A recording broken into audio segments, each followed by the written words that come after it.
Before we get to this week's Salt Circle podcast, we have a little announcement to make. We are starting the Salt Circle Book Club. Yeah. Just gonna do a monthly book episode, reading, what have you. Yeah. So at the beginning of the month, we'll announce what book we're doing. So if you're interested, you can read along, and then the last episode of the month, we will do an episode on that book. Is the plan? Yeah. Things could change, but for now, that's the plan. And we had a list of books we were gonna do and then we rolled a nat 1. So we starting with so many great books, so many great selections, and nice things to choose from. And we got the worst one out of all of them. So we're starting with The Dangerous Days of Daniel X by James Patterson. Yeah. It's terrible. Spoiler warning. It's very bad. Yeah. If anyone needs access to these books, we can certainly lend you the book. You know, if you don't want to go to your local library and support them. Support your local library. Do it. Also, if you have any form of Kindle or other device you enjoy reading on, Overdrive works with most libraries, especially if you're not in a backwoods town of less than 3,000 people. Not that I'd know. Digital book renting, real nice. We're not being paid by them, sadly. Yeah, don't buy Dangerous Days of Daniel X. No. It's a bad book. No. But yeah, we'll be doing an episode on that at the end of the month. So just a heads up. Yeah. And we'll do better books in the future. Hopefully.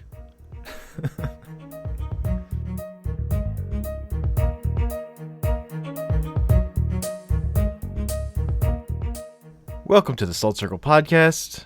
My name is Hank. With me, as always, is Ben. Yo. Say hi, Ben. Hi. No, I said say hi. There you Fine. go. Dance, monkey. Dance. Well, in a Salt Circle first, we're doing an episode. I think it's a first. We're doing an episode 2 days early. At least recording it 2 days early, purely because I'm so excited. I mean, technically, we did a bunch like months early. Yeah, but that wasn't early. That wasn't because damn, I'm pumped for our Christmas episode. We got to do it now. But Ben, it's November. So, that's a thing. Also, I watched I watched Godzilla Final Wars again. Nice. You weren't pulling my leg. King Ghidorah is really the final fight. Yep. I didn't lie to you. It's not Saw Guy. So, imagine my surprise. I can't believe you forgot. You just blocked that out of your mind. It's like, it wasn't blocked out of my mind. Just for some reason, I vividly recall dude dropping down with his saw blade hand. I can picture that scene perfectly. And that was in my mind for the final bit. I don't know. This is how Mandela effect shit happens. People are just sure that it's just something else that's not what happened. Like Berenstain Bears, that sort of thing. Yeah. Mm-hmm. But I mean, the alternate universe theory is so much simpler, and also lines up with my worldview. So it allows me to keep being correct. So yeah. I can't have been wrong. Fucking fake news Godzilla final fights. We're doing comics this week though. Yes. And not Star Wars comics. So I prepared a nice sampler spread for Ben to enjoy of just different comics, and all the comics I picked are from the years 2007 to 2016. I tried to like just get a breadth of stuff over a period of time and not necessarily play too heavily into my own biases. Though again, these are all comics I like a lot, so obviously it's a super biased selection. That's why there's more Marvel than there's anything else. I just couldn't help myself. I mean, that's fine. I tried to get some independent stuff in there, other stuff. I tried to get some stuff from writers we'd read in Star Wars comic stuff. I recognize some some of those. names, but if you want, when we get to stuff, if you want to like When we get to it, highlight I will highlight that stuff. And I just tried to get some stuff that was like first issues of stuff. I think of at least stories, if not all cases, or at least it or was mostly like one of them is there's a Detective Comics in here that's just a single issue standalone story that's kind of in the middle of a run, but other than that, it's mostly, I think it's all number ones or starts of stories. Yeah. No, it was all like, I never felt like I was coming in like in the middle of shit. There were certainly some points where I'm like, I got questions. Nah, that's totally, of course. That I mean, that's comics. Yeah. Is there like a specific order you wanted to do these in? Otherwise, like my notes are just alphabetical. Like I just went. No, whatever order you wanna start tackling these in. We can just do alphabetical, I guess. Okay. That way, like because I don't even know. There's a lot. Like in terms of content, like there's just a vast. It is in fact a fine spread. Yes. So we can start with Action Comics number 855, which is the start of the Escape from Bizarro World story. Yeah, Superman comic. Yeah. Every time, so like looking at my notes, obviously I remember which, but for some reason I always wanted to say this one was the Astonishing Spider-Man and Wolverine one, but it is not. No. Yeah, so this Action Comics Superman. This was wild. Like this was a great one to just read first. I'm like, oh, we're going all in. I see. None of this like, I don't know, regular Superman shit. So that was wild. Yeah, I mean it's one of those things where like it's so cool how a lot of and for all of these, but especially this one, like there's so many things that have happened. And this is like, it seems like a lot, but it's just still a tiny little fraction. Yeah, you're reading like whatever, like sub 20 pages in a lot of cases. I felt a little lost in this one. I think this was actually one of the ones where I felt like I have questions and a lot of questions, I guess. I couldn't even tell, like, was Bizarro Superman being the bad guy or was he being the good guy? But on Bizarro World, bad is their good.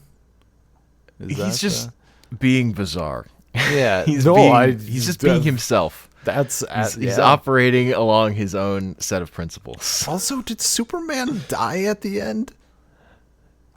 No. Okay. He's not dead. He's just. I kind of figured, but like he's invulnerable. I don't have more to work with, so I'm like, I don't know. I just saw the dude getting choked by other Superman, and now he's yeah. I think in this story, this is only a 3-issue story, but I think more of the explanation for like the cube world that Bizarro has made comes in issue 2 of the story. I think like you're supposed to be confused in this one. Like you're supposed to be. It's just he shows up and does this. Yeah, that was the other thing. Like that he said he created that world, and I'm like, what kind of create? Like you guided it, or like full on like made it? Like I made this shit. He made it. He created it. Yep. And that's also wild. A fun fact: this comic was co-written by the director of the Christopher Reeve Superman movies, Richard Donner. Okay. He helped work on this. And so I like this story particularly because it feels more like iconic Superman, and it's not really tied, except for one moment later in the story, it's not really tied into any particular continuity at the time. Mm-hmm. And the art really helps to me with that. Like the design of Superman, the way he looks so classic. Yeah. And I really Like liked the overall art style as well. Was really nice. Yeah. Yeah, this is definitely one where I think like the art is a big standout on this. Also, it's just wild. Also, it was kind of gross. I was eating cereal, and there was that chest burst scene. Yeah. And I'm like, it's a good thing this wasn't a live action film, or we'd be having some problems right now. This whole bowl of cereal was wasted. Superman gets zapped, but the Bizarro's blue supervision and Bizarros start pouring out of him. Yeah, that was also a thing. Some light body horror. It's just like these. Yeah. It was a very, like, obviously, I saw right away that it's Superman. Totally unexpected introduction to and I think Superman, it might be my least favorite superhero. And again, this is coming from someone with like next to zero knowledge or like experience with any of this. I guess in my mind, it's always been like, his name is literally Superman, and it feels like, I guess, generic a bit, or I guess I just don't have a huge interest in the stuff that he's normally about. But Superman fighting Bizarro zombie-esque Superman, that's something I can get behind.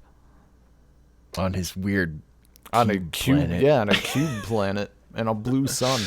That was also a cool thing, like the whole, and I like, this is one of those things that I knew and then forgot in this comic, like refreshed. I'm like, oh right, like it's the red sun that like depowers Superman, makes him normal, and it's the yellow sun that makes him super.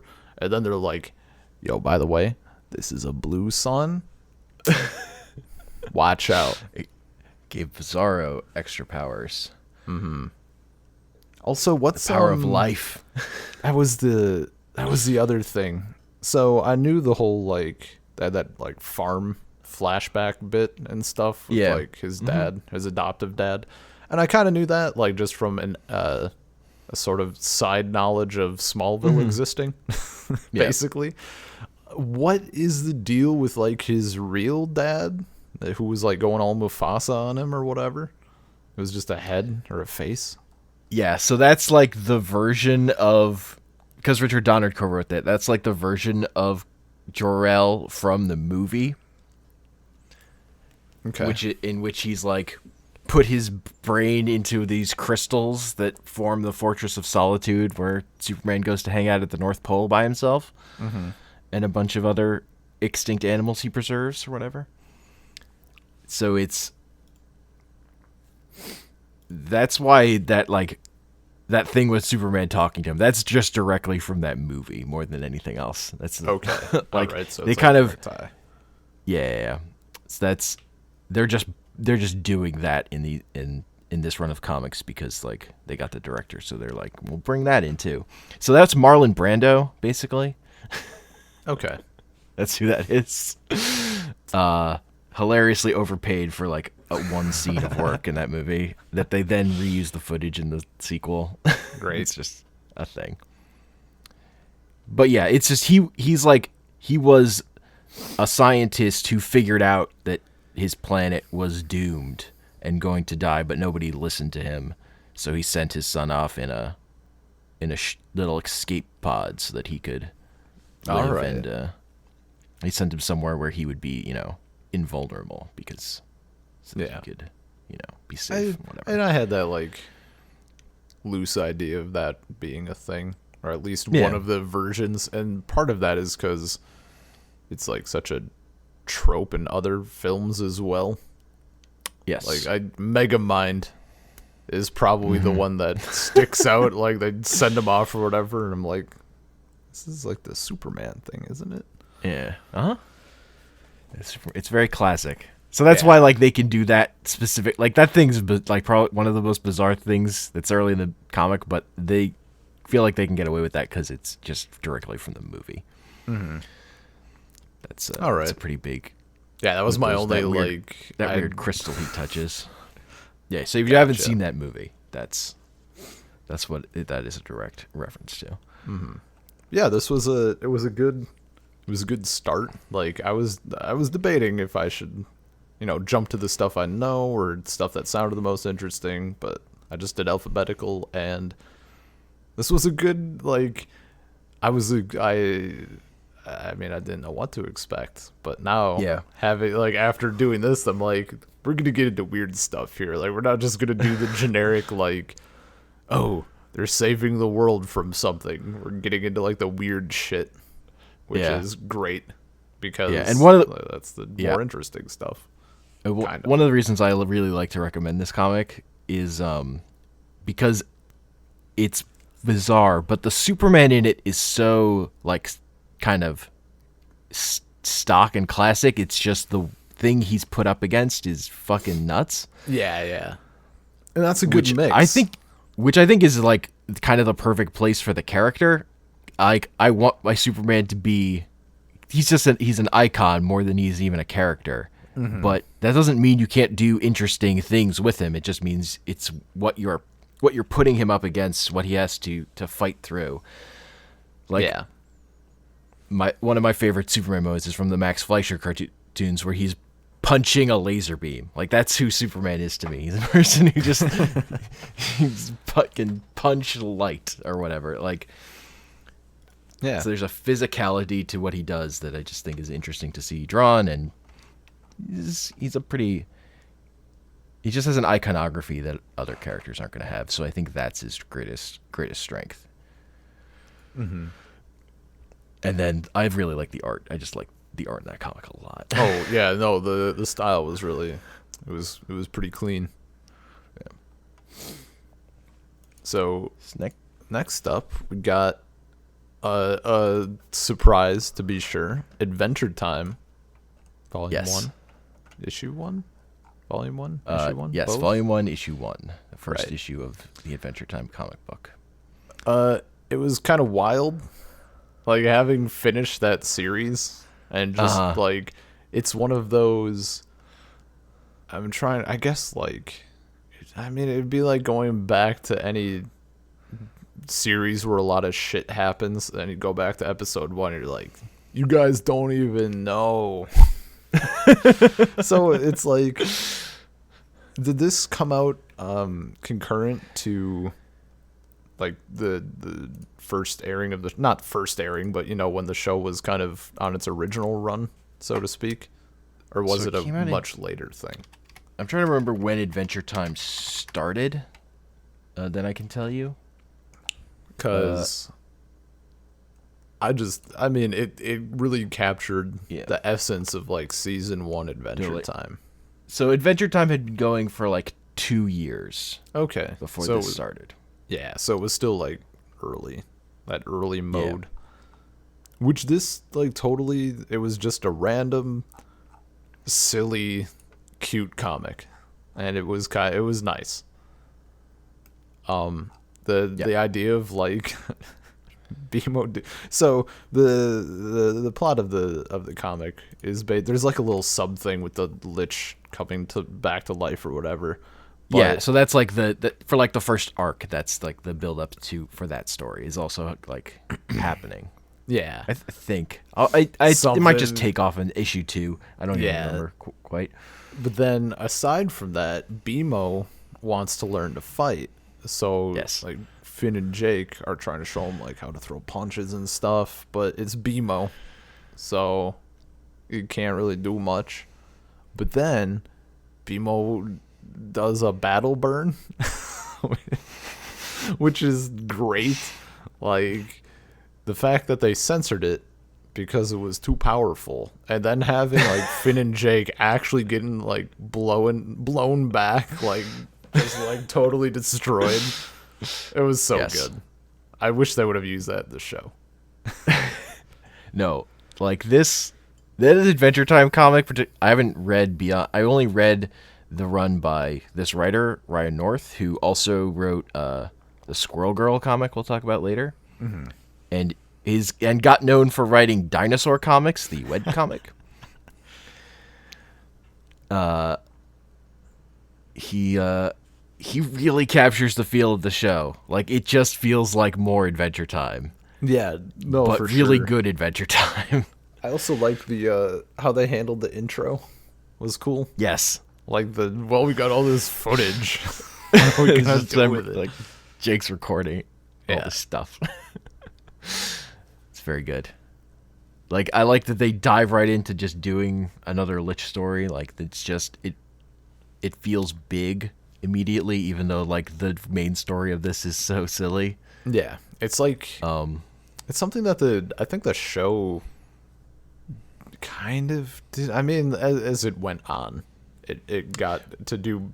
It let bigger Yes. things kind of stew in the background, but early on, it feels like it didn't as much. It was Totally. just like, fun, cutesy adventures, blah blah. Then No, Lich. this feels like fully formed Adventure Time, whereas like early season 1 Adventure Time is not that. Yeah, That's still them kind much of looser. figuring it out. Yeah, Yeah, it's yeah. much more just like doing stuff they want to do at the moment without really thinking about it. Yeah. The other thing I'll say about one of the most notable issues from this run is he did an issue that was a choose your own adventure issue. That's amazing. That's pretty good.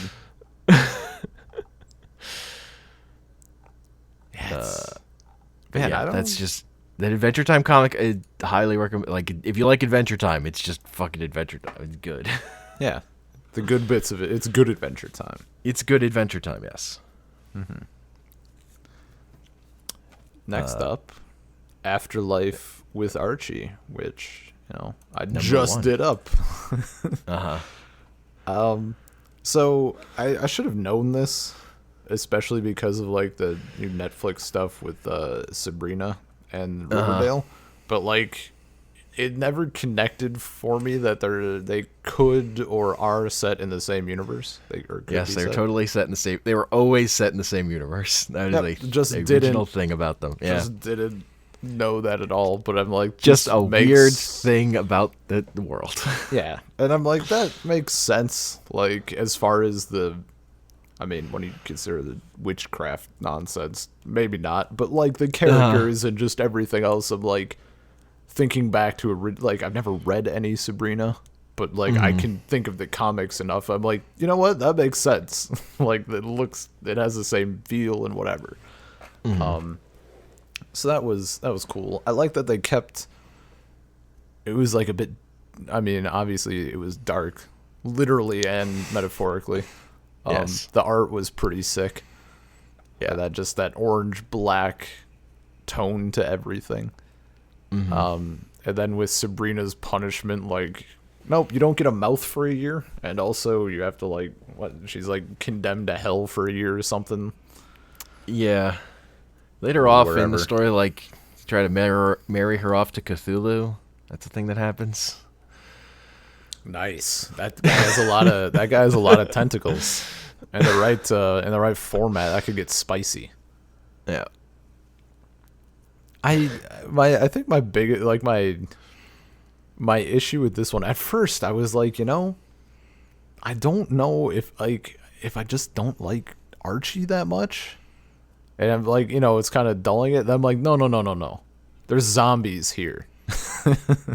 And I just like, zombies are not my bag necessarily. But like the art and just the tone of everything really carried it. I loved seeing just that, like, the usual Archie bullshit. And Yes. it's like, do you want me to be a sexy witch or a sexy gypsy for the Halloween dance? And then like that fucking final frame of Jughead coming in, like, wow, and his costume is, golly, it's great. And I'm like, oh no. That was about Yeah, to I just go like south. how. I mean, it's just the stereotypical Archie characters just slides so right easily into stereotypical horror victims. Yeah, dude, It's just a surprisingly good fit. They just slide right in there. But a lot of like I think this comic's like really carried by like the art, because the art, the tone of it is pretty great. Yeah, no, the art was absolutely like that perfect. I don't know, just the shading, the colors, it was all dark, but even like that great balance of, even when it's like Archie and Veronica and Betty like going back and forth, you had this overtone of like nothing is okay right now, and you all don't know it. Yeah, and the idea is it's such a good idea for making things wrong. It's just Sabrina just tried to save Jughead's dog. That is a very simple thing. And it all goes wrong. Yeah. So this goes wrong. This is definitely one where like I can say very confidently that it's objectively good, but just like zombies is like, if they got into other shit later on, that'd be dope. But for this one, just I don't know what I'd want in place of it. I don't know. I probably just ever since you've mentioned Archie fighting Predator, like that. Yeah, Archie vs. Predator. The funny thing, that one just uses like pretty standard Archie art, except also Predator is here. Yeah, in terms of style, which is also amazing in its own way. It's amazing. It's much. I'd say it's more fun.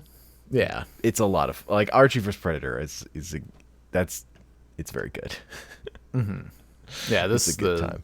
The dark tone with Archie was cool. Yes, but this came first. Also, this was so this was like, they're letting writers do just interesting things with Archie. Neat, like letting someone do stuff. Though at this point, I think like with the Netflix show, I even think dark Archie is a little overplayed even. But yeah, they're also doing weird stuff with like regular Archie comics around this time, where they had 2 concurrent series running, one where Archie had married Betty and one where Archie had married Veronica, and then they ended both of them with a single comic that was the death of Archie. Ooh. It's just like really just an interesting project. That is a thing that happened. Yeah. And they just that story, like when he dies, he's like, "I've always loved you," and they're like both standing there. Oh my god. Oh my god, that's pretty good though. Like, that's a pretty good thing to fucking pull after that. Yeah, that's dope. So next we have Astonishing Spider-Man and Wolverine #1. I fucking loved the concept of this.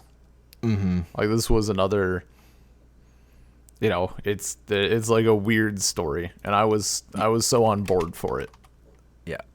I definitely, my big like kind of, I guess, question or like desire to know more, like the how and the why.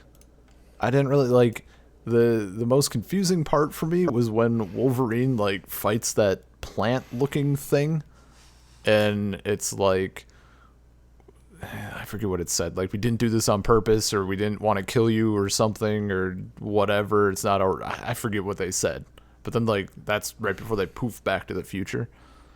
But yeah, the plot of this one is, it starts out and you got, older Peter Parker, it looked like. At least he's just got a beard. At least rougher Peter Parker. Survivalist Peter Parker. Yes. Still in the Spider-Man suit. Yeah, clearly, the remains of it.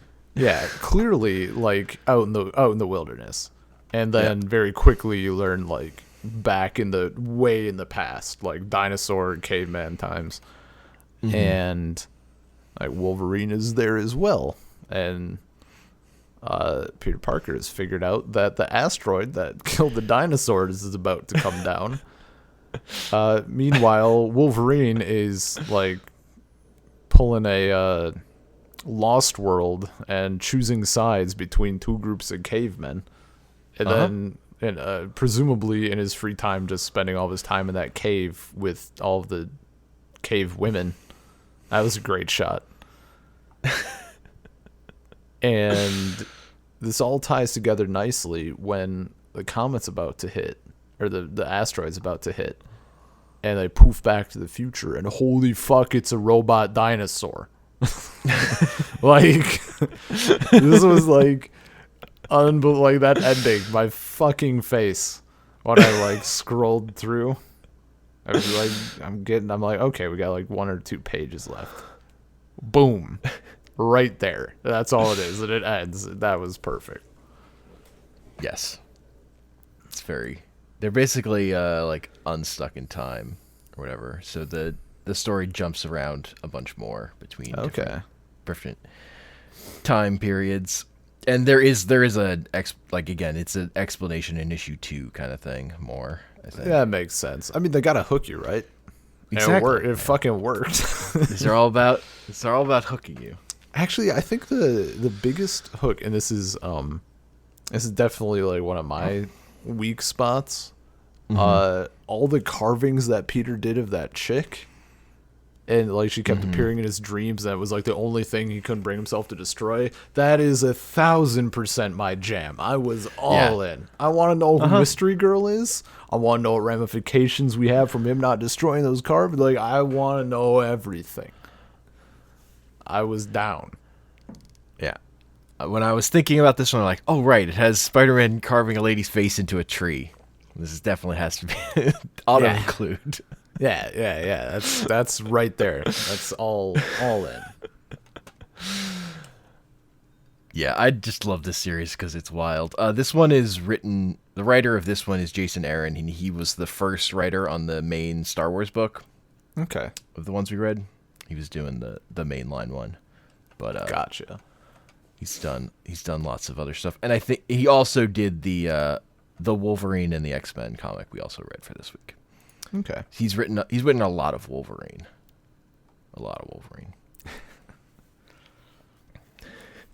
So yeah, this one, I don't know. I guess the art, I guess didn't stand out. I mean, aside from the fact that it's a fucking robot Tyrannosaurus, like the art style, it wasn't like it was crazy like the Archie stuff was, but just that this is so far was by far my favorite like concept. Like, it was great. That's the sort of shit like I know I did my little kind of bitchy rant about like alternate universe stuff, but as someone who doesn't really care too much about the main universe stuff, this is what I want to be reading. Yeah. And this is pretty standalone, and that was just a 6-issue miniseries. Yeah. So that's just one I'm a big fan of. Yeah. And I like the way Spider-Man and Wolverine get along and don't get along. That like for sure that they're friends, but also they kind of just can't deal with be each other. Yeah, not even a little. No, this is one that and there's definitely much even wilder stuff that happens later in the story. And like this is one that like I'm probably interested in finishing at some point, or like going through. Especially if it's only like any of the like if it's not, this is, part 1 of like a 10-year thing.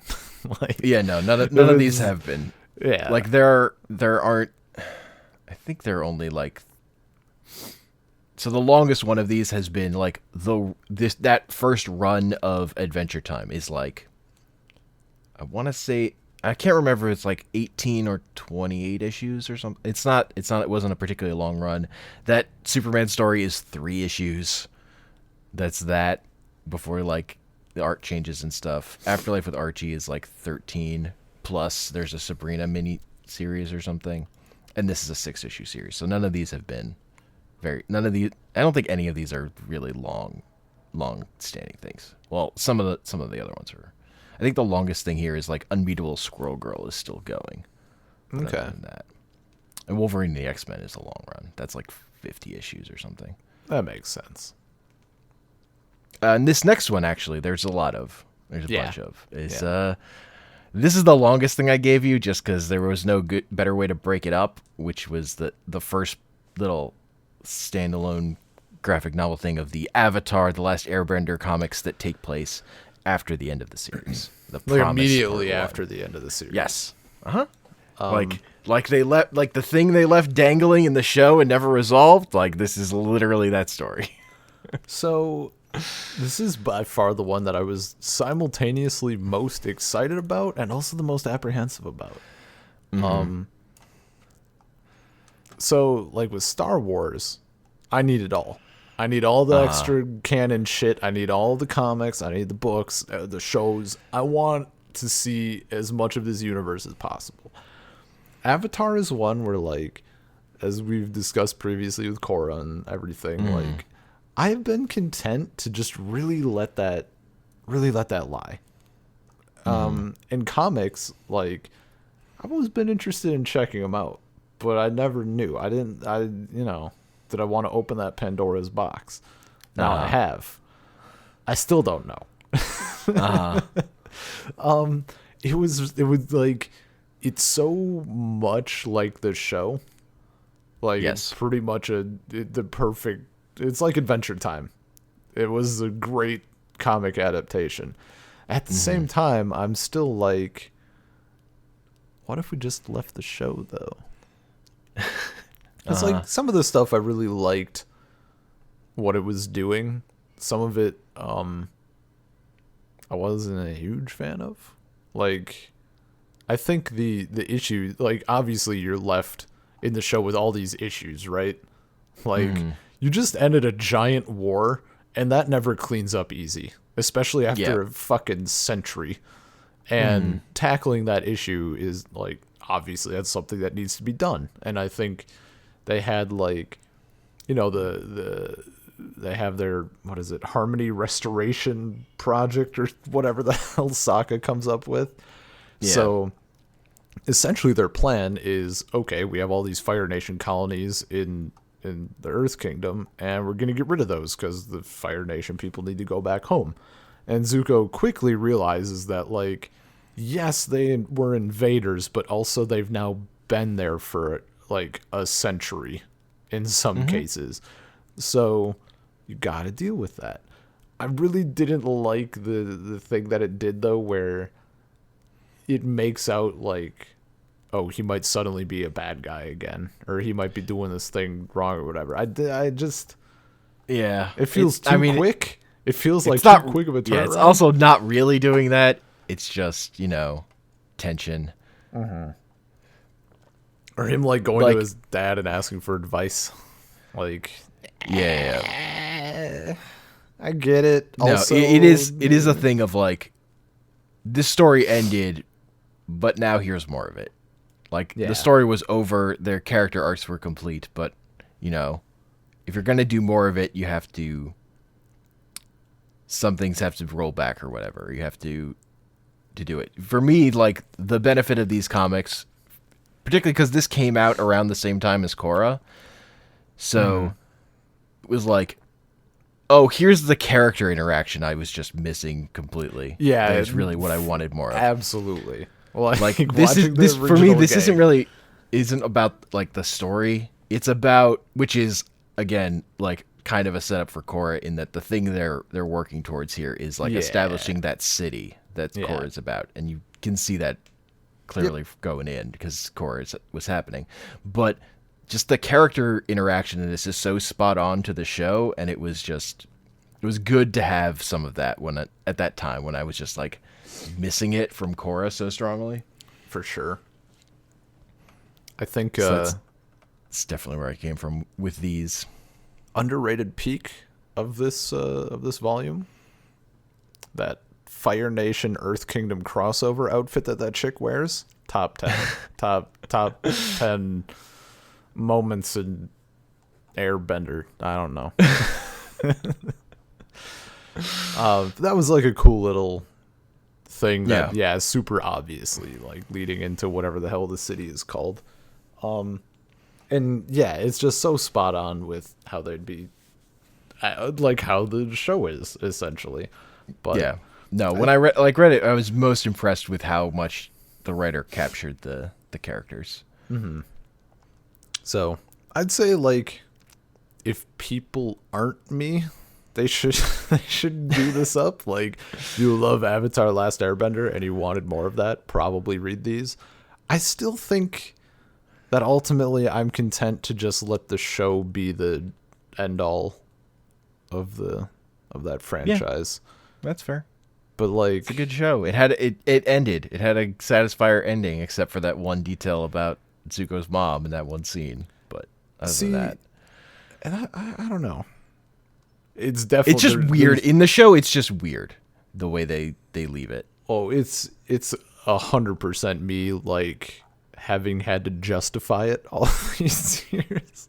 But like at this point, I'm okay with it. Like I'm all right letting my imagination wander after the show. That's fine for me. Also because like we got Korra immediately afterwards. That's where I didn't want my imagination going there. Now you forced me here and I don't like it. But no, comic was great overall. Yeah. Yeah, and that's like the way they did those is basically they would do 3 of those would complete a single story, and then they did a handful of those. I think. All right. Yeah, I know haven't there was read a all of them. chunk. I even dropped off of these, but I've read there were like 3 of them at least. I think that I read. Yeah. And next we've got Captain America #1 from 2013.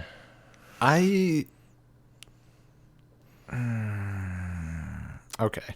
It took a second. I was like, what the hell even happened in this one? Like, I got it. I remember. It came back. I think what stood out to me in this above all else was the narration. Like, it's just super, like, just how in his head you are throughout the entire thing was really cool. Yeah. Yeah, it was it's another like- like weird one also, kind of. It's not as it's weird. super weird. Cuz it's like it's kind of like setting him up to like as like, oh, maybe he's like satisfied with his life and like ready to relax and get married.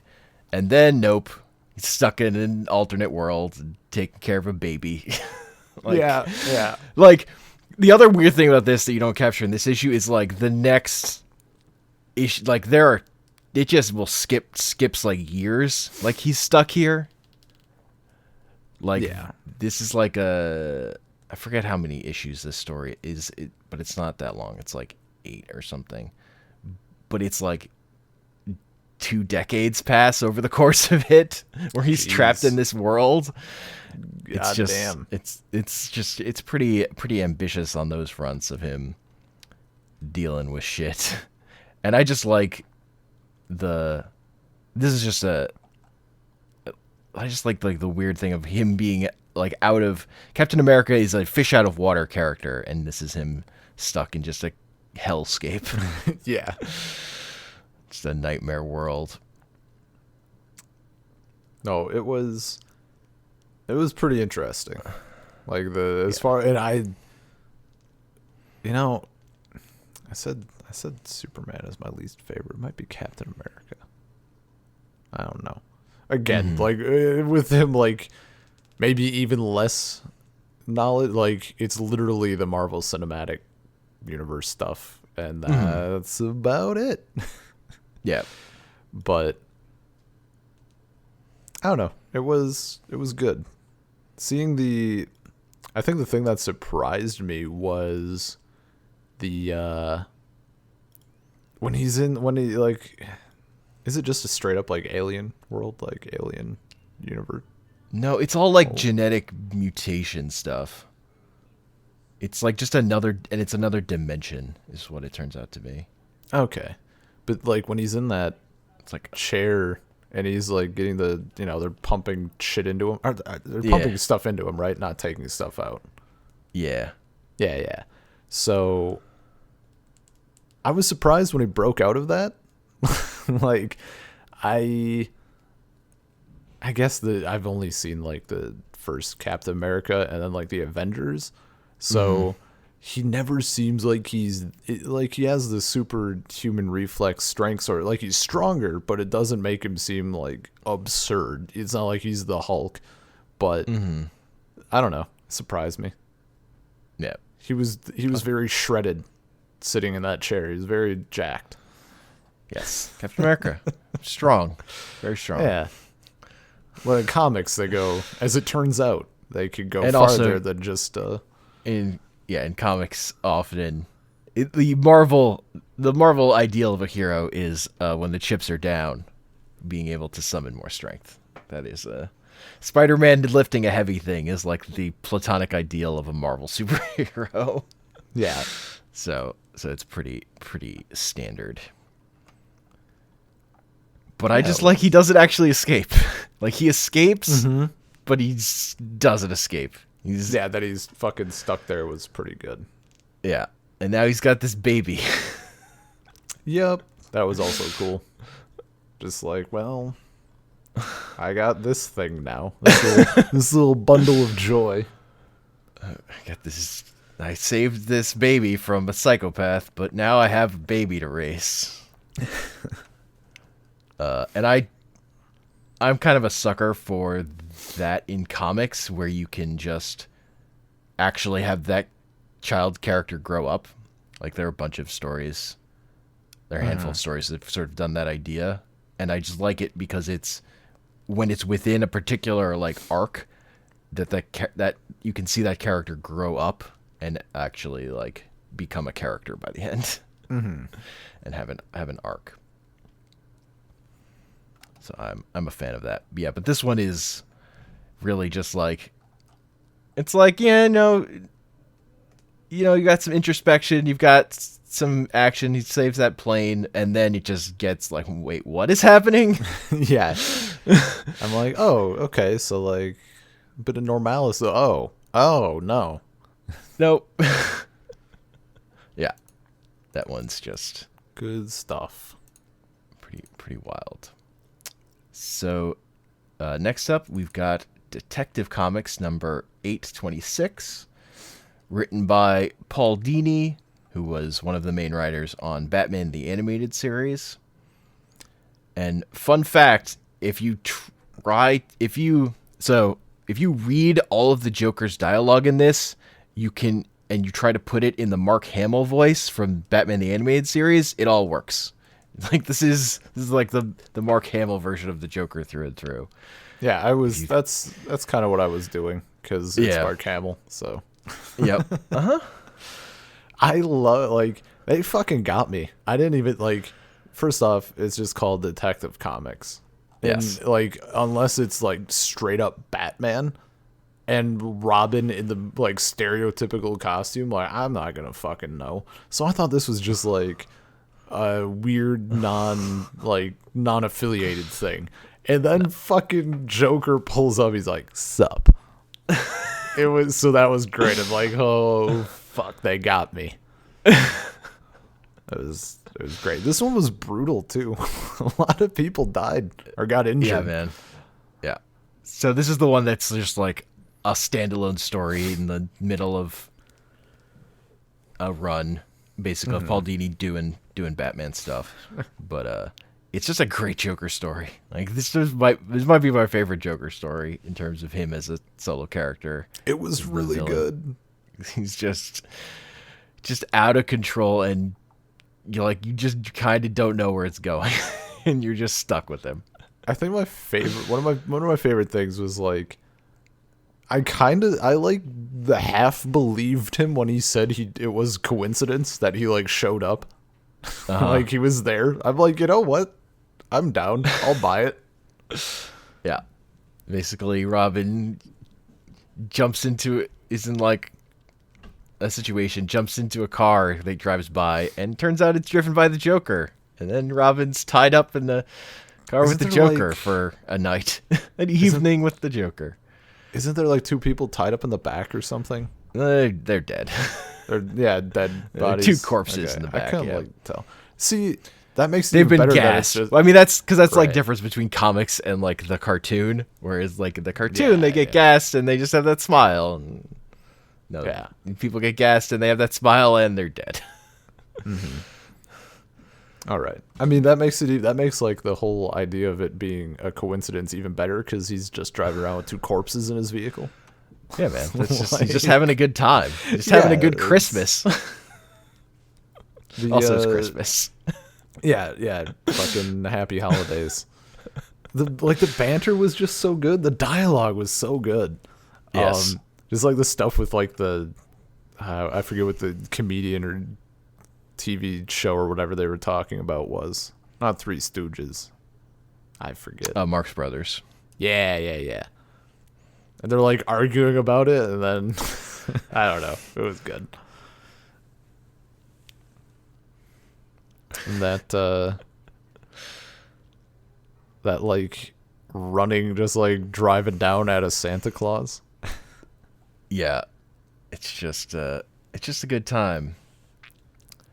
And also, like, this version of Robin is my favorite version of Robin. He's Tim Drake. His introduction into comics was he just figured out that Dick Grayson had been Robin, and after the second Robin died, he just decided, look, there has to be a Robin. So for his first story was he tried to get Dick Grayson to be Robin again, before eventually he just became Robin by the end of that story. See, that seems like a lot. Robin is one of those, like, I think more so than anything else about Batman, like as a series or that universe or whatever, Robin confuses me by far the most. Like, there was like that the smattering of things that I have like just seen bits of, and again, not knowing like anything. Like there was a thing with like a circus, and they were all wearing Robin outfits, and then there was that time that he was there were the circus outfits, and then when he becomes a superhero, he just wears his circus outfit. That's the way that worked. But it's a Robin outfit. Yeah. Yep. And then like stuff like this where he's like he's not wearing the stupid costume necessarily. And then that there's been like multiple Robins, or that like someone else picks up the torch, or hasn't like Robin become Batman at some point and like takes over the main reins. I don't know. Dick Grayson became Batman for a while. There's just always like Robin is definitely the most confusing for me. Just because it seems like they tend to do a lot with that, and I just never. Totally. And it's definitely because I think, like, honestly, the most interesting part of Batman in the comics is like the world of Gotham and all the surrounding characters, like the way that the villains work and the way that the heroes and allies work. Like, that's definitely a continuity thing that I think makes those books the most interesting. So, like, my favorite Batman stories, a lot of times, if they're not, like, smaller, they're way more expansive or on, like, weird side character stuff that's, like, building out the world. Yeah. Like, it's not... Like, one of the best Batman stories, I think, is No Man's Land, in which, like, Gotham gets completely separated from the world, and it's like lawlessness, and then there are just a bunch of different factions controlling different parts of the cities. It's like Escape from New York, but Batman. And like and Batman shows up like partway through the story. He's been kept out of town, and like the cops have their faction of the city, each of the supervillains, but like, and nobody's seen the Joker. And then the climax of that story is the Joker shows up and is like, has a plan, and he's moving in on doing a thing. Nice. And he's like, he just, because I do the Joker isn't really a character. I think he works best when he's like a force of nature, kind of like a Shakespearean villain. Just like He's just a thing that exists that you have to deal with. And because if you go too hard into him as a character, I just think it breaks like the fiction and it becomes less interesting and less compelling.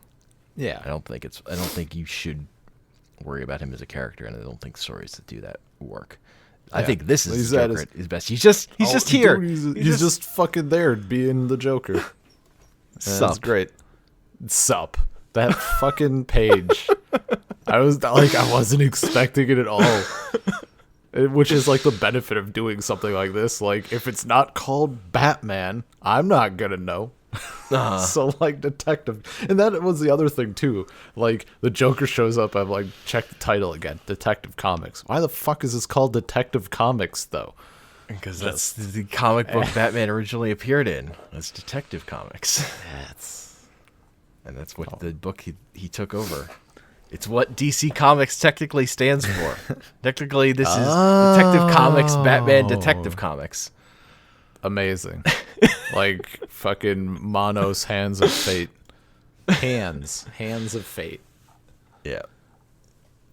But yeah, this is just a sharp Joker story, and I really like all of Paul Dini's Batman work in comics is all been pretty good. He's done some other comic work that's been not so good, but his Batman stuff, I'm a fan of. Yeah. Next, we've got Edge of Spider-Verse, issue 2. Yeah. Which is all about Spider-Woman, Gwen Stacy, or Spider-Gwen, as she is known as. Yeah. This was initially I had questions because like they have the stuff with Peter Parker like dying. Yeah, the previously in that they've just made up right there. That's it's like you didn't miss anything. This is just the way they've decided to give you the breakdown in this world and act like it's just been around the whole time. Yeah. But I like obviously by the end of it you kind of you through the dialogue you get what happened enough, so that was fine. I thought this was kind of like, I would say above average. Like I had more interest in it than I assumed I would going in, and then the ending happened and it was like interest just shot up. Like fucking Spider-Man being there like, yeah, this'll do. I'm like, what? Excuse me? I want to follow this now. Like they got me. They got me again. Well, yeah. So this Edge of Spider-Verse was all one-shots about like new, different alternate universe versions of Spider-Man for like the big, and it was part of a big event that was Spider-Verse, which was like a story about assembling every version of Spider-Man from every universe. Nice. And this was one of the Spider-Gwen was one of the breakout characters from that. And then so like after that event ended, they basically gave her own ongoing series picking up from like where this comic ended, just about her in this universe. But yeah, the so that's the British Spider-Man who's in that last panel, and he's okay. That would make sense then. Yeah, that's the British flag version. Yeah, version of Spider-Man. That's the version of that costume. And also, I just thought this. One of the reasons I just wanted to bring it is because Spider-Gwen's in that new Spider-Man movie, Spider-Verse. And Spider-Verse, which is again, idea came from that event. That's just a great character, and that is a good movie. So I just wanted to, it's talk about this one. And I like her design a lot. Like her design is pretty hood. fucking dope. Yeah, the hood is it's really good. No, I thought this was solid. I really enjoyed the art. I like the character. Like I enjoyed how it was handled throughout the thing. I don't know. I've really been like craving more like strong female characters. Just after noticing in my, however many years ago or whatever, just like, I don't really take in much media that has this, and it's like that void that needs to be filled. And this, she just a real, she's a drummer as well, so that helped. Especially like the bit where she just starts drumming on the dude's face with her fists. Yeah, that was pretty good. It's pretty. Got to good. use your talents. I guess I think aside from like the ending of like just other Spider-Man being there and making that quip, the thing that makes me want to follow up, I guess, is it's interesting that the cops are just after her. Like, they don't think that it seems like they straight up think that she killed Peter Parker, right? Yeah, and that's interesting to me. I kind of, and that's sort of I guess it's definitely a story Spider-Man has done many times. Okay, I was wondering if it was like something that Spider-Man had done. I wonder if I'm thinking more of like Batman though. Like, they've done it with Batman too. Yes, it's yeah. Like both of those characters have done that story multiple times. Yes, yeah. It's a classic one. Just vigilante, like sort of. Well, thing. and even like the more like the generic, the cops think this superhero's a criminal is pretty standard, but also like specific stories about the cops on a manhunt for that character are direct things that have been done too. But one of the things I really like about Spider-Gwen as a character is because the death that she feels guilt for was a friend instead of like a family member, it makes her way more willing to just isolate herself from other people. That kind of her thing is just like completely being alone and going off on her own and kind of giving up like parts of her life because she doesn't think they're worthwhile, or she's too worried about it. Like that informs that they did that directly. I like how that worked out for this version. No, I like, this is one that surprised me in how much I want. Like, I can see myself doing Spider-Gwen, like reading that through. I think that one is also still ongoing. Okay. I think they've just kept doing Spider-Gwen since this. Spider-Man is one of those things where I like the concept.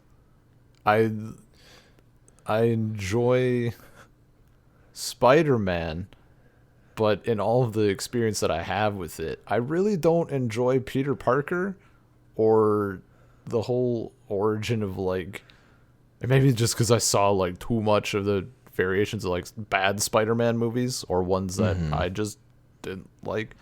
I just don't care about his story of like Uncle Ben's dead or whatever, that whole thing. Whatever, man.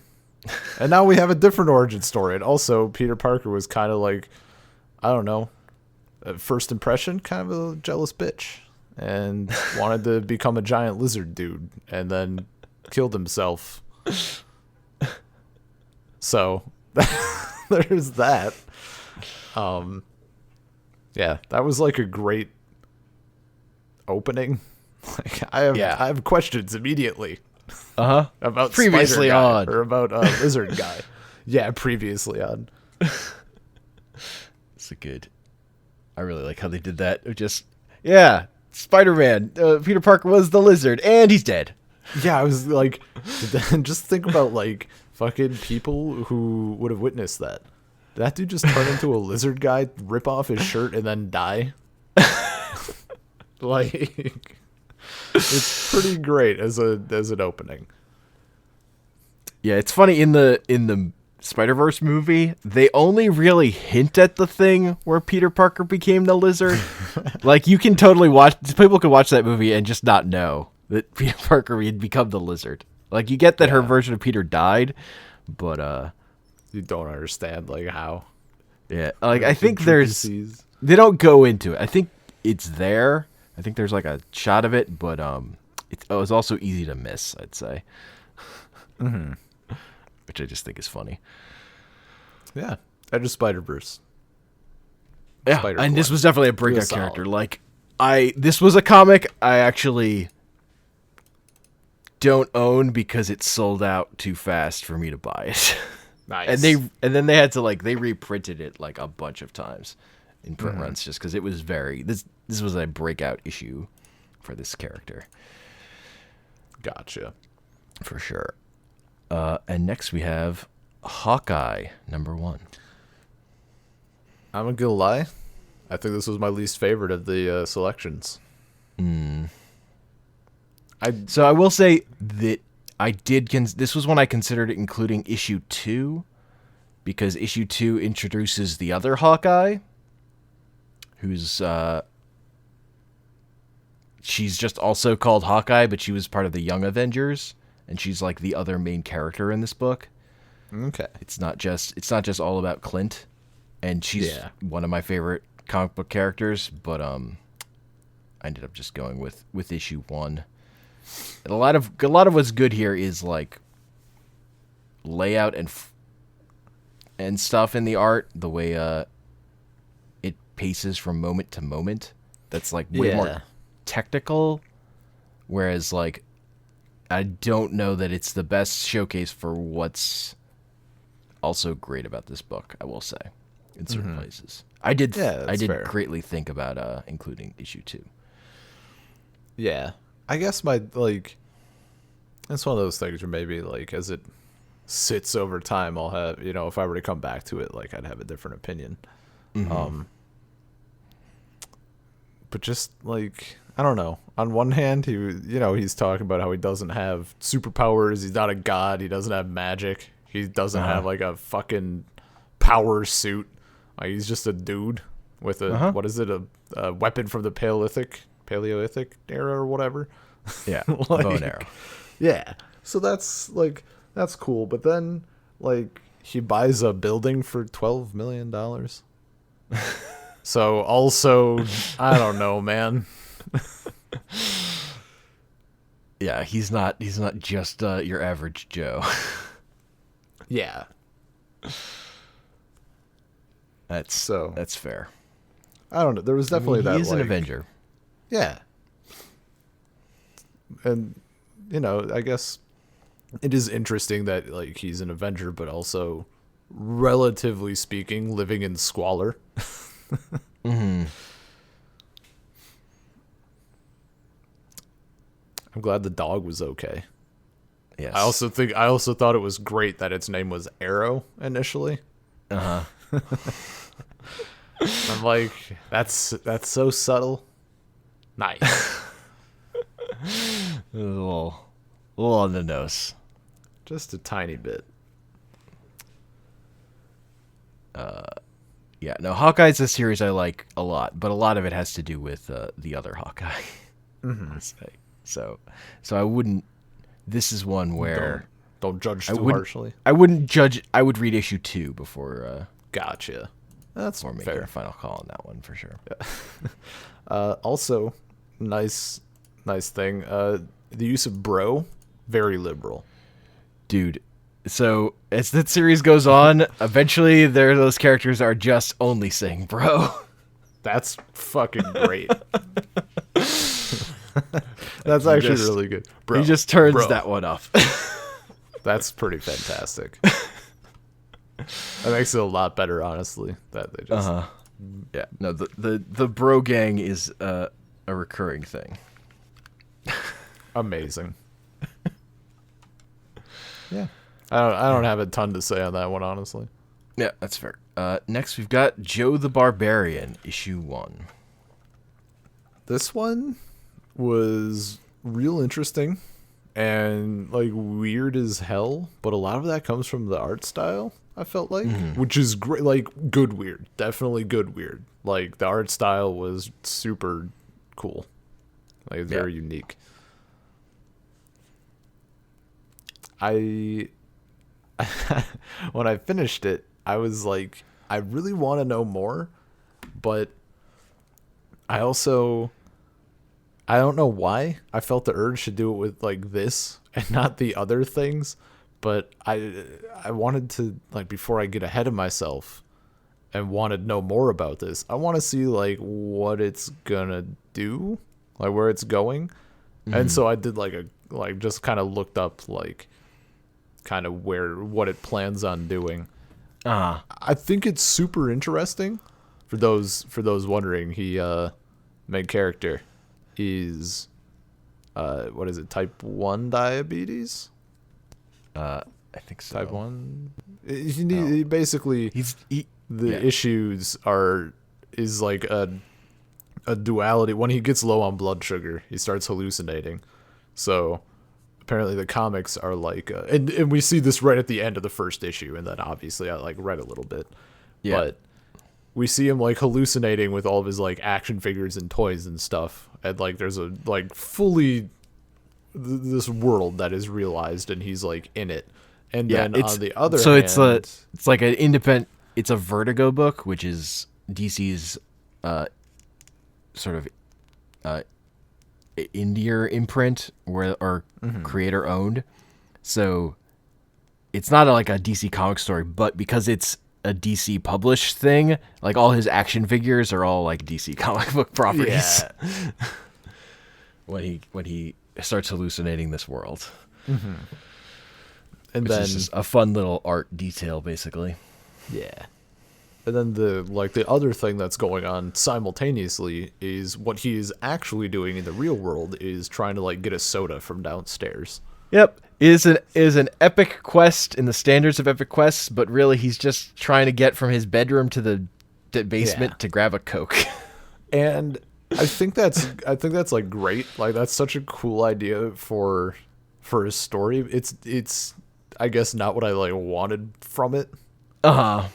And it's like, so I'm like, this is really cool, but I don't like feel the need to like continue with it necessarily. But I'm glad that it exists, because that's like, you know, I gotta get a pop.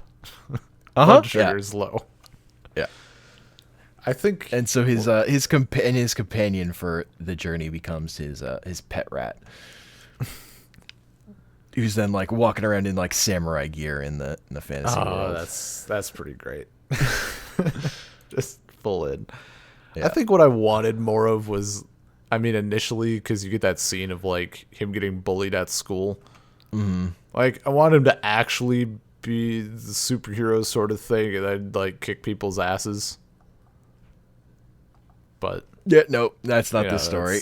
Yeah, no, and that's totally fine. Like again, I'm glad that it exists in the way that it does. Yeah, especially this one because the art's so good. Like, yeah, just, the art.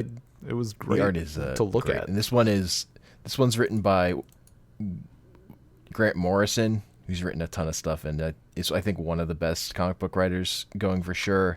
And also wrote Klaus, which we'll talk about momentarily. That's also from him. But I definitely like the story because I'm a sucker for like the through the looking glass kind of thing of a character going to another world. Definitely is definitely a thing that hooks me pretty strongly in. Yeah, and that's kind of the other thing. Like, at the very least, I guess maybe not him getting superpowers, but like sort of the, you know, what if he went to another world and then came back and using the skills he garnered there, then kick their ass. Like him actually going there. But no, that was a cool, like, especially that ending when it all just kind of, I don't know, you can almost get a vision of like that weird like down slide string, like boom, and then shit just like twists and it's like fuck. Yeah. Yeah, I love how like the art in his room contorts when that in the first transition. But another thing the book does a great job of throughout its run is juxtaposing him in the fantasy world with him in the real world. Nice. And like there's a page early on of him, or there's some pages early on establishing the house as he enters it and goes up to his room. Yeah. And it's like establishing the path he's going to have to walk down, travel later throughout the story. It's just this simple walk up a couple flights of stairs and then down some hallways. Yeah. Yeah, it plays with the real world aspect of it too in some other ways. Mm-hmm. In the juxtaposition for sure. I also just like that panel of like him with his mom and is like, all right, say hi to your father for me. And the next page is him in a graveyard just saying, hey, Dad, you suck. Yeah. Yeah, no, the simplicity of that, I think, is pretty effective. Mm-hmm. Oh, again, like the writing and stuff it all came together nice. Like it was a good read. Yep. And that's an 8-issue comic from 2010. Next, we have Journey into Mystery, number 622, though this is the start of this run. It's not like in the middle of something. And this one is written by Kieran Gillen, who's was the writer on Darth Vader and Dr. Aphra. Hell yeah. Who created Dr. Aphra. Yeah. So and this was the first comic of his I ever read. I picked this up off a shelf because it's like... Journey to Mystery. Is that a young Loki? That sounds like a dumb thing. Let's see what this is like. It was... I'm not sure if I want more from this one, just because like the whole time I wanted more, but then the end like kind of wrapped it up in that like enough that I'm kind of satisfied, but at the same time like I want to see where it goes. It was really fucking dope. I had to go back at first because we have like the reincarnation of Loki after he apparently brings destruction and death to Asgard and then sacrifices himself to save Asgard. Yes, which was part of the destruction and death. The last like big event comic, like the big crossover thing was Loki was a big villain in that. Also, he was like a woman for like a couple months for no reason. Nice. In lead up to that, it didn't make any sense, and they just dropped it. But yeah, he was like one of the driving villains, and then in the last minute, he sacrifices himself and like to save the day. And you're just like, what? What happened? So then there's like this kid, and it's Loki. So there were a couple. Like, so I think there was a couple issues of Thor finding this kid Loki is like the only lead into this of this reincarnation of Loki who's a kid. That's what it like established at the beginning or whatever. Like Thor had found teenage Loki and brought him back. Like, blah blah blah. Yeah. So the thing with it starts out with like the magpies flying. Mm-hmm. That was such a fucking good lead-in. Like it was each one like systematically like stopping their journey for whatever. It was so good.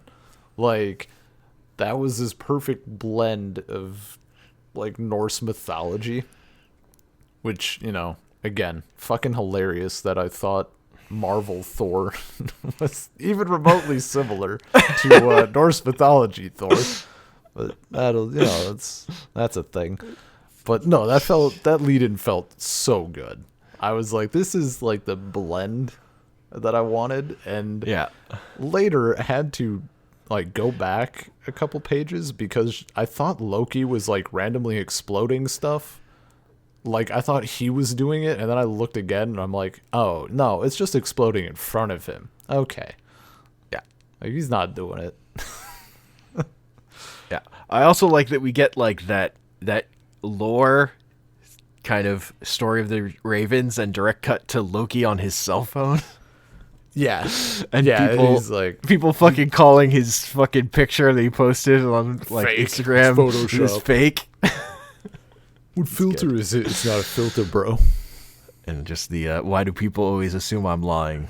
It's like because you're Loki. They call me a troll. Thor. It's just, it's good. Sometimes the simple things are the correct way to go. And then at the end, banger of an ending, by the way.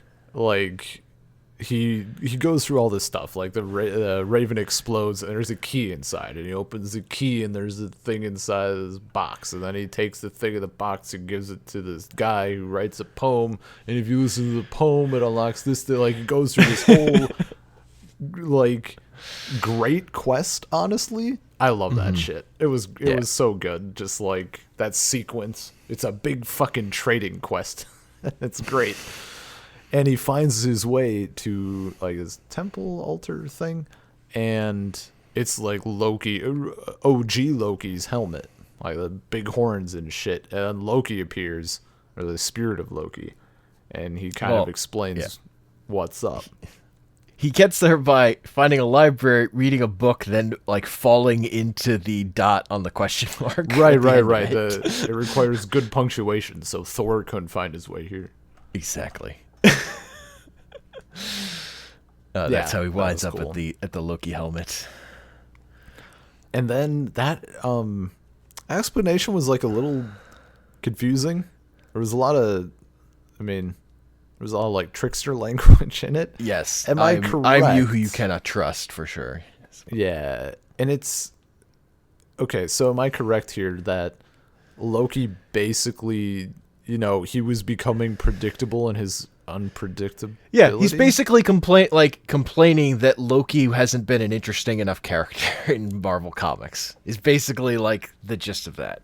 Like, my history as a character in these comics has just, particularly recently, just been of a supervillain, which is not what the god of what I should be. Mm-hmm. I should be more complicated. I should be more interesting. Yeah. So, he sacrifices himself and like starts over, blank slate. Yeah. Just does a chaotic thing. And then I guess I understand what happened, obviously, because he like tells Kid Loki more or less that like he'll be there to offer advice or knowledge or whatever. He'll be whatever he wants Kid Loki wants him to be. Yes. And Kid Loki's like, I want to be Loki and something, and then Loki turns into like a Raven familiar sort of thing. Yes. Which is dope. But also, like, I want to know the intentions of Kid Loki for doing that. Like, I want to know the whys. Which is where it comes in, like, I've been satisfied, but also I do want more. Like, I want to go on. Because it was really cool. Yeah, I really like Kid Loki as a character. Just like it's pretty cool. He's a cell phone. Yes, he's pretty good.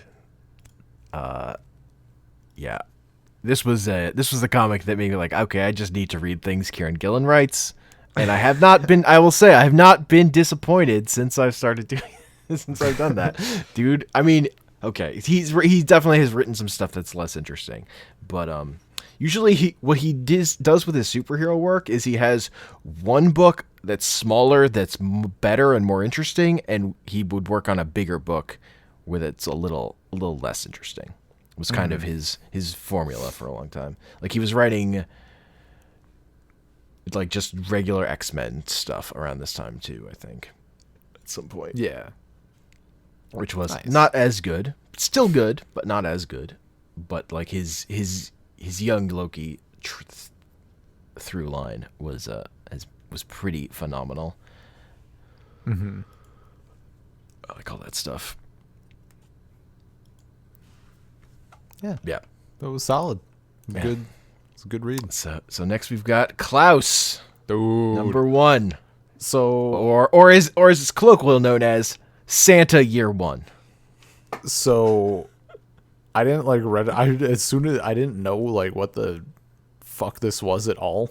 And then like, as soon as it's revealed even a tiny bit, like in the beginning, I'm like, oh fuck, this is that thing that Homer talked about that one time. Yes. This is the gritty origin story for Santa Claus. A lot of these, I wanted more, or maybe I wanted more, wasn't sure. No, I need more. Like, straight up, like, this was fucking unreal. It was so good. By far my favorite. Like, it was fucking 10 out of 10. It was great. I loved every fucking second of it. Oh my god, it was so good, dude. The art was there. The like fireside trip out scene, like that was just dope. That that reminded me of like some of the shit we get in like Darth Vader, Dark Lord of the Sith. Like just those kind of weird visuals, and like the writing was spot on. Everything was just dope as hell. I don't know. I loved it. Dude, Klaus is great. I didn't know I wanted the gritty origin story for Santa Claus, but Grant Morrison delivered, and I'm happy to accept it. It's super good. It's super good. Yeah. Like, I just love that he's like, you know, he has that Santa Claus heart. He's like, what? There used to be good people here, like, blah blah blah. But also, he's fucking jacked, and you know he'll kill a man if he has to. He's got his pet wolf with him all the time. Dude. It's so good. Just like cuts to the scene of him fucking hunting that elk or whatever with his wolf. Yeah. It was fucking great. Like literally everything about this, and just how like desolate and garbage the Baron or whatever of the town is, and how the kid is like, I don't like my Yuletide gift. It's not good enough. And then they try to fucking take that kid is playing with a rock, and they're like, that looks like a toy. Give it here. It goes to the Baron's kid. It's like, but it's a rock though. Yeah, it doesn't matter. It looks like you're having fun with it, so it has to go. It was great. It's almost a shame because like I don't have much to say on it because that's about it. Like it's just that good. It's pretty spectacular. I forget how many. It was just a short miniseries. I forget how many issues it was, like 7, I think. But then there have just been a bunch of one-shots. And one of them is Klaus and the Crisis in Xmasville. Oh, no. Just so good. That's he gets his own crisis. That's classic comics right there. Yeah. It's so good. Yeah. He did such a good job on that.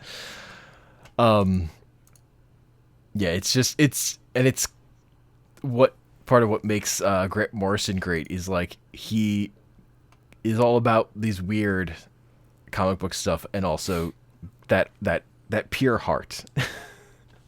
Yeah. It's like this character is Santa Claus. He's still the pure-hearted one. Yeah, he's a good dude. Yeah. You can also use knives. Yeah. And we'll fucking shred an elk. Yeah. So that's next, it. Go read it. That's, go read it. Klaus is just phenomenal. Next we have She-Hulk, which really I included because this is my favorite Marvel work from Charles Sewell, who wrote the other Darth Vader series we wrote. He did Dark Lord of the Sith. Yes, Dark Lord of the Sith. That's really the reason I included this. I think it's pretty good, but it's not, it's not necessarily one of my faves. But I really like the art in this one a lot. Yeah, the art was there, the writing was definitely there. Yeah, I thought it was just like super solid. Yes, that is how I would describe it. Like it's a very solid read, and like the art, as you said, it was weird for me. Just I'm so having no experience with it before. It's so weird seeing Tony Stark not Robert Downey Jr. in some way. Like it's like seeing or trying nowadays to find like, I don't know, fan art or any drawings of Lord of the Rings that aren't Alan what's his name. And it's like it's all just fucking Elijah Wood as Frodo. Like that's it. Yeah, there are definitely plenty of comic books in the wake of that movie that drew Iron Man like he was Robert Downey Jr. But, so it's one of those things where like it exists. Even today there are people not using the movie or whatever, but it was just weird, whatever. It was cool. It was good weird. Yeah. But no, this was pretty solid. I like that the fact that they gave her like more control over the Hulk form was cool. Like, Yeah, she no, doesn't that's just go, kind of like- always been the thing with She-Hulk. For whatever reason, like Yeah, she doesn't it's- have a Hulk. She's just herself. She's Yeah, just awesome. Always. They opened with that. Yeah. And I was like, okay, like, that's interesting. And when they said like turned into a green bombshell, I was like, oh, like, okay, like the Hulk. And then it starts and she's just already green. I'm like, oh. And that's cool too. Like, I just kind of like that everybody, like, nobody gave a shit in the comic. Everybody just, it was totally normal. Like, okay, it's green skin. Yeah. Whatever. She's green skin. She's a lawyer. She's super strong. She's just great.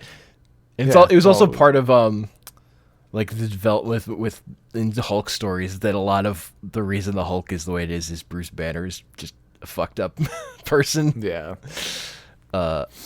It has a lot to do with what was going on between his ears and his brain. So his cousin Jen Walters is, she's a well-adjusted person. She can handle it. She can just be a Hulk and be fine. Yeah. And yeah, it's just a neat little. This issue is just a neat little self-contained story. It's just like and it sort of gets at kind of all the aspects of her character. I do like what it did with Tony Stark, just how that played out. Like when you have that much shit going on, like the amount of stuff that you just have to like delegate to other people, like stuff gets lost in the cracks like that. Like there's so much, like, I don't know. It was a nice little commentary, like with companies and shit. Like whoever's at the top probably doesn't have a whole lot to do with what is going on necessarily. And it's one of those things I love that comics can do in like smaller single character books, that they can just tell the stories about like much less important parts of the universe. Yeah. That like the kinds of stories you can tell are just different if you go to a different scale, and there's just room for you to explore different aspects of characters and stuff. Also, the character of Legal was fucking great. Yeah, that's pretty good. You're just evil, whatever. I'm not evil. I'm not good. I'm legal. Like I'm just here to do my job. Yeah, it's really good. No, this one was a very enjoyable read. Yeah. Next we have The Unbeatable Squirrel Girl from Ryan North and Erica Henderson. First off, I love that they had her stuff her tail in her pants as an excuse to draw that booty. That was pretty good. But this was like, I wrote that it was like cute and ridiculous in like just the right amounts. Like I enjoyed basically everything that was going on. I like that like she took care of the villain by being like, oh, I'd probably just distract him with like other shit. Like, have you considered hunting something even more dangerous than what you're currently hunting? Huh, no, I hadn't. I'll give that a shot. Like, I don't know, just her tone and like the art style was also like super fitting. Like, if someone said Squirrel Girl, this is about what I'd expect. In a very good way. Like it was just very fun, I guess. Yeah, Squirrel Girl is just a ton of fun. It's just like a very fun book. Hey, do you need help with those boxes? Oh, shit! Normal people don't carry boxes this heavy. Yeah, I need tons of help. Just drop all of that. Like, I also like so the labels on the boxes. Like she's got one box is cool clothes. One box is just labeled nuts, miscellaneous. I didn't fucking notice that at all. That's great. Nuts, miscellaneous. The squirrel dialogue was great. Like just how they tackled it. Like, yeah. No, Squirrel Girl is a character that had been like around, and they just hadn't. She was always kind of great when she showed up, but they didn't really know what to do with her until Yeah. kind of this book. Until they just gave her own series, and then it was just great, and it's still running. Oh, it was cool. And even just like when all is like said and done, and she's like, "I totally don't go here. Peace." Yeah, I really like Ryan North as a writer, and wrote that Adventure Time comic. He's just very good. Yeah, no, this was one like I don't know if I want to like go out and necessarily find more, but if some like fell into my lap, I'd probably do it up. It was a fun read. Yeah, and I just like the again, and I like the next on issue is like, oh, and then there's Galactus. Oh yeah, the fucking ending where it's like, What's the worst that could happen? He's like a million miles away in space. We have time to prepare. And then he's like fucking right on the Earth. It's like Squirrel Girl has to fucking... That's really good. Yeah. That's an issue 2. Is Galactus is in it. Nice. That's where the story goes. I just like Squirrel Girl. No, she's unbeatable. Squirrel Girl doesn't lose. That's part of her character.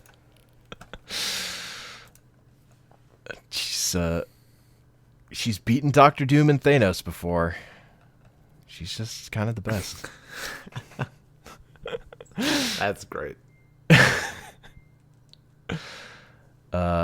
Next we have the unbelievable Gwenpool. First question.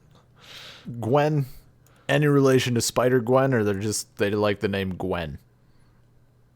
People just like the name Gwen. I mean, it's just the word Gwen. I'm trying to remember. Character might have been a character that was like invented from a cover, and then the idea of Gwen Stacy but Deadpool as just a drawing was probably where it started, and then they figured out the rest later. But no, in universe, it's just her name is Gwendolyn Poole. Yeah, this is her full name. She has no relation to Deadpool or Gwen Stacy at all. Yeah, this was a weird one because I really enjoyed it, but at the same time, I don't really want any more of it. It's like the sort of like self-narration with like just the that like Deadpool form of narration, basically. Yeah. It's like, it's good for one issue. I don't think I could do much more of it. Like, I had my fill. I think the story and stuff, like, I like that sort of. At first I thought it was just gonna be like, okay, like Deadpool but chick.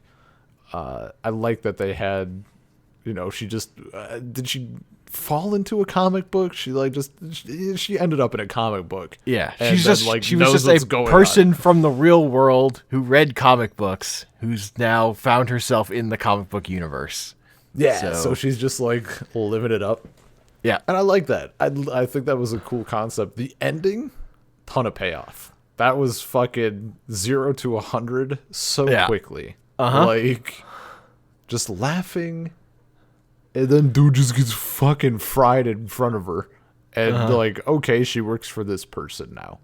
That was really good.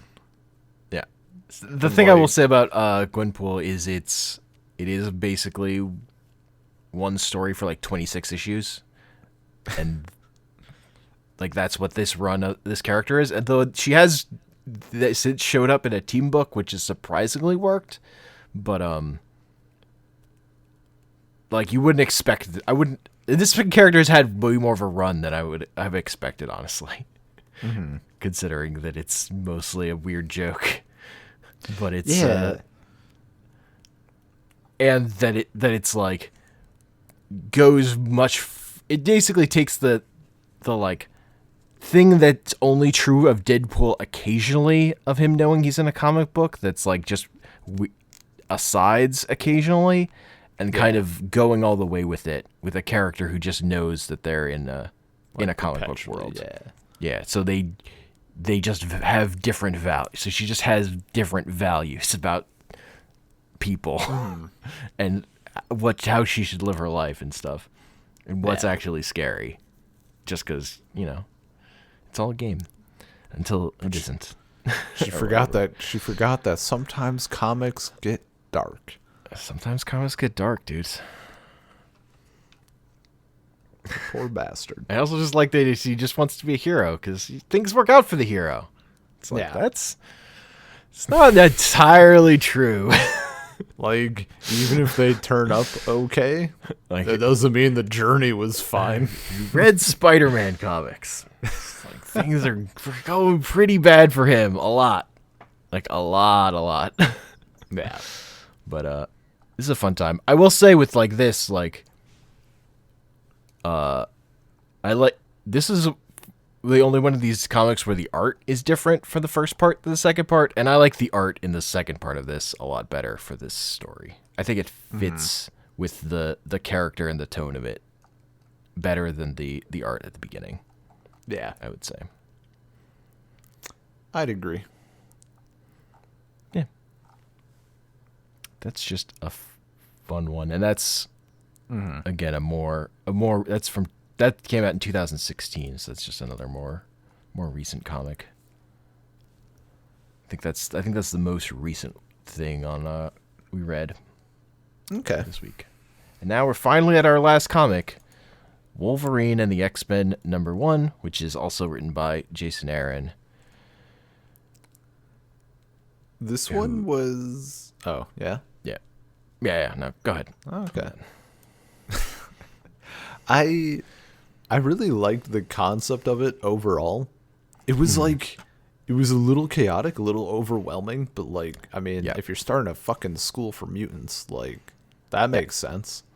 So I definitely like the setup, the frame. Like, oh, we're gonna show this totally regular person or this like reviewer or whatever our mutant school, and they're gonna be horrified. I really, really, really fucking hated the dude at the end. The kid, It really, like, I was fine with it as like a villain setup until he said he was 12, and then I just got really pissed off. He's like, you can't touch me, I'm a minor. Dude, I will cut your throat right here and not even fucking blink. Get out of my sight. Like, I wanted Wolverine to just slash him, and I'm kind of upset that he didn't. Little prick. He's 12. Yeah. Just means your skin's more tender or something. I don't know. Yeah. Get so out this is part of the fallout from a bigger X-Men story that character was part of the instigator for, of like a divide between Cyclops and Wolverine about how they should be proceeding in the world, basically, where Cyclops wanted the kids to be trained to prepare them for how fucked up the world is, and Wolverine was like, they're fucking kids, they should be in school, let them be kids. It's sort of like the divide there. And so this series is like return of fun X-Men comics, basically, after there hadn't been a lot of those in a long time. Okay. Yeah, no, it seemed like it was like almost overwhelmingly, like, there was too much chaos, but at the same time, I'm like, this makes sense. Like, it was good. Yeah, and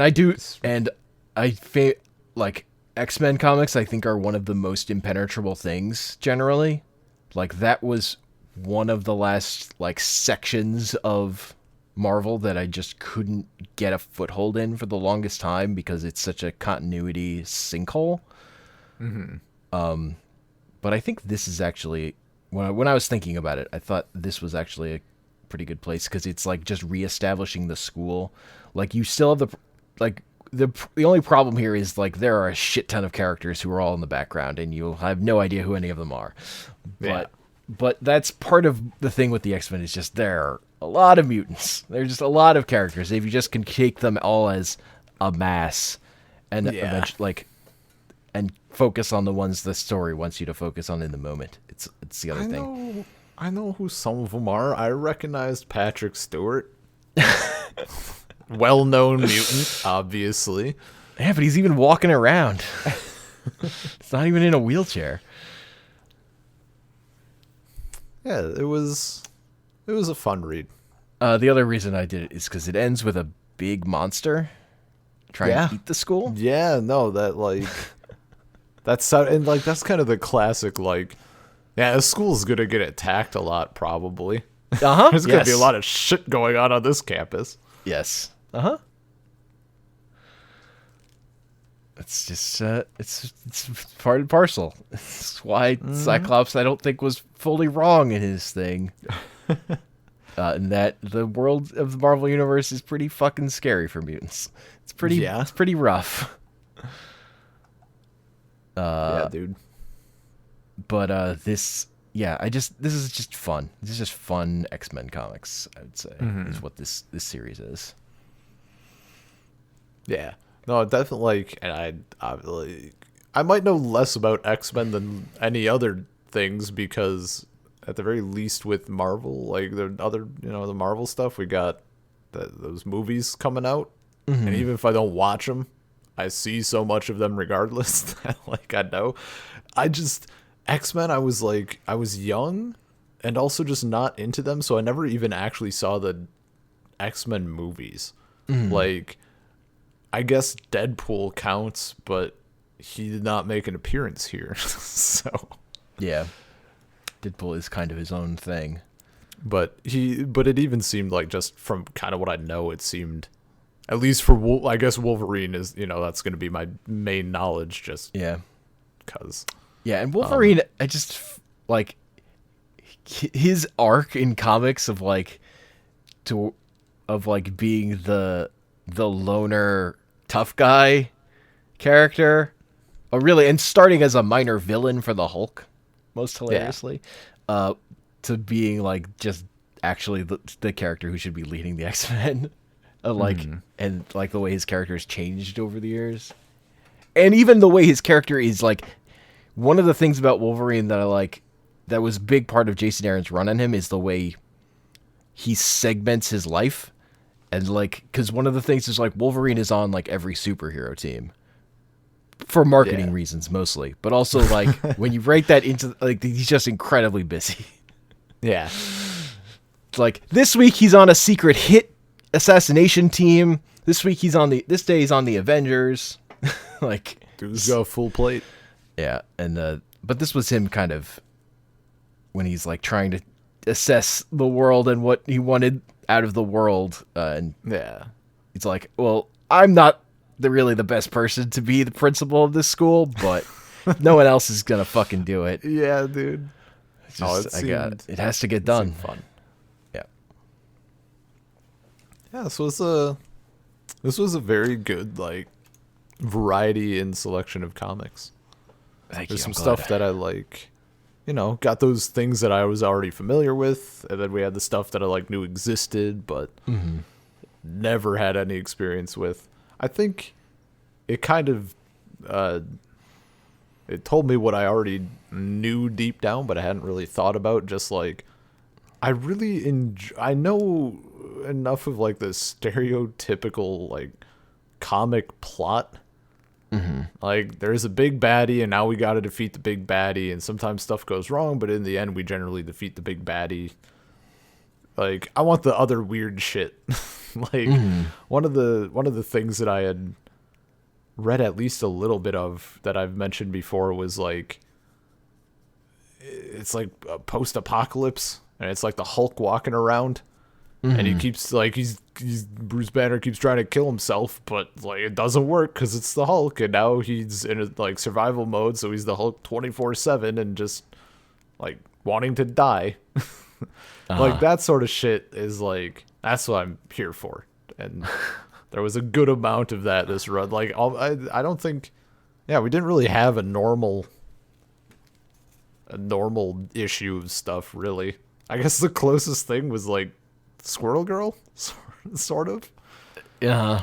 Oh no. I guess at the end of Wolverine as well, but Squirrel Girl was more like straight line with it, I guess. But no, it was really enjoyable. Just getting introduced to all these worlds that I'd never, gotten a chance to visit, basically. Yeah. And like, just the big thing is like, for me, is like,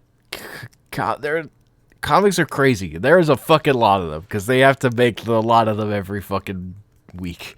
So Yeah. and there are definitely some talented artists and writers working on them that get hired because, you know, that work pays pretty well for being in the comic book world. So people are down. Yeah. So they get talented folks working on them, and they kind of let them run loose in a way that you're never going to get with the movies. Mm-hmm.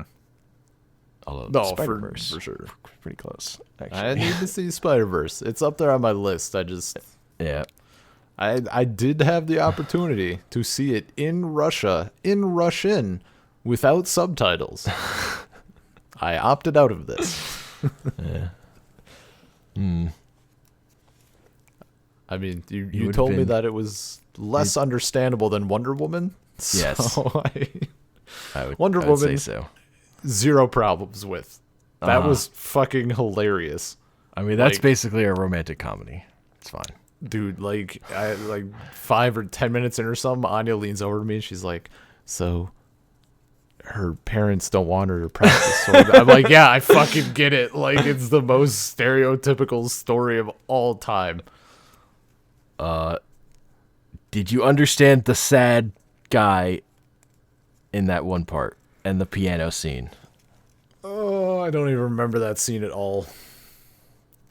That was like the most insufferable part of that movie for me. the like It was all sentimental piano part. It was all fairly insufferable. I did ask Anya if there was any reason given in the film that I didn't catch as to how she hid that sword in her dress. Sword slot. No. Apparently, if is that what the kids are calling it these days?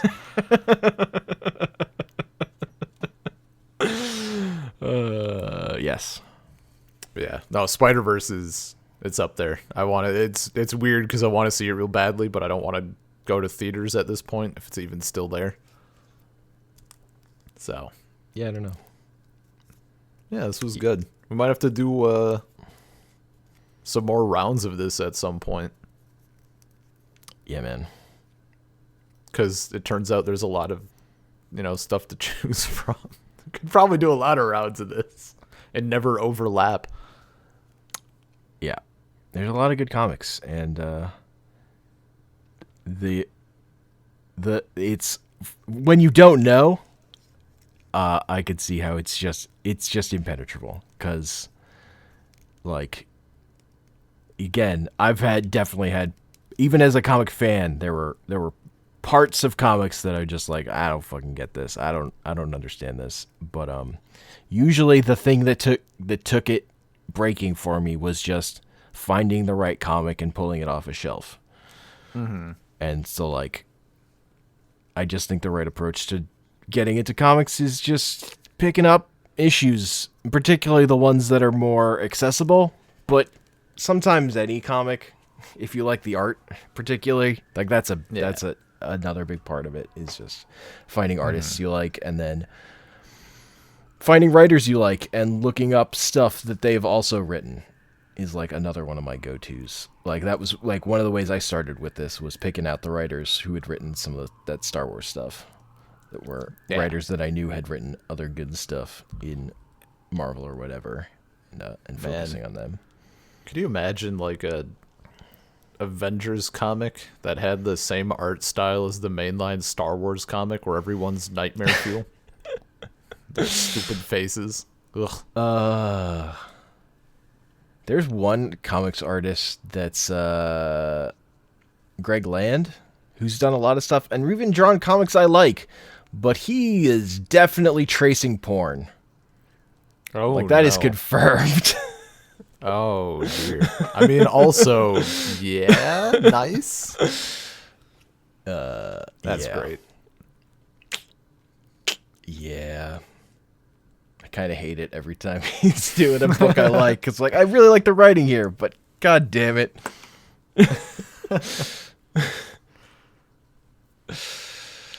You could tell every time a female character is screaming in pain in one of his comics. Oh, no. Oh, no. Jesus Christ. You know what it really is. That's terrible. And here he is, It's drawing amazing, X-Men. Jesus. Ah. But yeah, I think that's a podcast. Yeah. I think that was a success. Hell yeah, dude. I mean, I greatly enjoyed myself, given that it's Monday. Yeah, recording this early 'cause you got it all done. Also, I liked you said we're used to reading volumes of Star Wars, so when you're just reading issues at a time. You're like, they're short. These are really flying by, dude. I was like all prepared too. I just hadn't thought of it. I'm like, damn, this is a lot. This is gonna be like 2,000 pages or some bullshit, and then it's like 20 a piece. I'm like, oh, all right. Well, I settled in for an evening, and I'm like ready for an hour now. I guess I don't know. It's a good time. Yeah. Good time.